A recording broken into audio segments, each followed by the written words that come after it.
చిన్ననాటి వయసున నీవు పాటలు అంటావు, యౌవనము వచ్చిందంటే సుఖభోగములంటావు,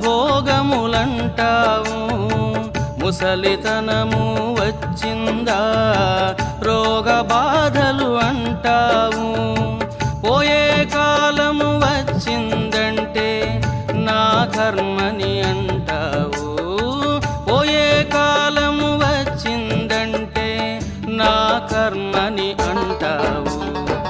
ఎన్ని నాళ్ళు ఈ మోహమురా, ఎన్ని నాళ్ళు ఈ దుఃఖమురా, ఆత్మజ్ఞానం తెలుసుకోవేరా, పరమశాంతిని పొందవేమిరా.